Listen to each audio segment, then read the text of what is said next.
Nous sommes des élèves de 3e EA du campus La Salle Saint-Christophe et notre objectif est de retracer le parcours de quelques soldats de la ville Massieu morts au combat durant la Première Guerre mondiale. La première étape de notre démarche a été d'aller au monument aux morts du village pour y relever le nom des soldats, leur date et lieu de décès et leur grade. Le monument aux morts est entouré de 4 obus de la guerre et se présente en deux parties. Un socle sur lequel le nom des soldats est inscrit et un obélisque sur lequel figure une épée entourée d'une fleur. Ensuite, pendant plusieurs heures de projet, nous avons effectué des recherches sur quelques soldats pour trouver les circonstances de leur mort. Pour cela, nous avons été sur la base de données Mémoire des hommes qui centralise tous les documents officiels relatifs aux soldats morts pendant la Grande Guerre. Nous avons recherché leurs fiches pour retrouver le numéro de matricule et le régiment. À partir du numéro de matricule et du site internet des archives départementales du Gers, nous avons pu retrouver les dates d'arrivée sur le front et l'historique militaire du soldat. À partir du numéro de régiment et du site Mémoire des hommes, plus précisément les journaux de marche et opérations, nous avons pu retracer l'historique du régiment et de chacun des soldats et obtenir des informations sur les activités menées lors de leur décès. Nous allons donc vous présenter ce travail dans l'extrait qui suit. Pierre Ducos est né le 2 juillet 1874. Il a donc 30 ans lorsque la guerre éclate.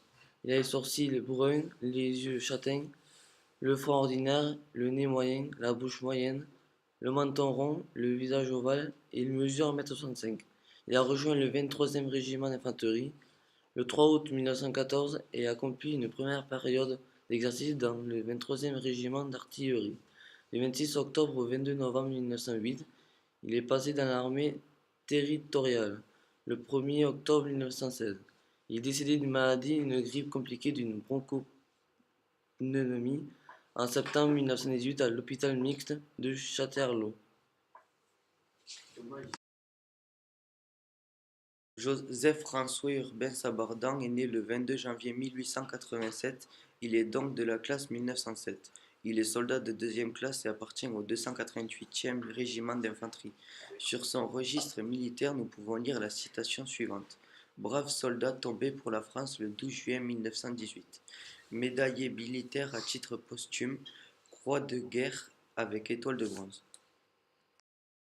Durant la nuit du 12 juillet 1918, le bataillon de Joseph reçoit l'ordre de faire mouvement à l'ouest de Villiers-sur-Goudon. À la mi-journée, les soldats sont pris sous les tirs d'artillerie ennemie, celle-ci aidée par des avions volant très bas et surveillant toutes les routes. Il était également noté que les ambulances reçoivent de nombreux blessés. À 2h55, l'infanterie est attaquée sur toute sa ligne et essuie de nombreuses pertes.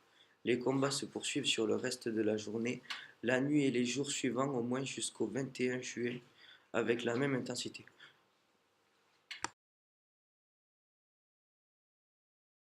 Marius Tajan est né le 24 décembre 1885.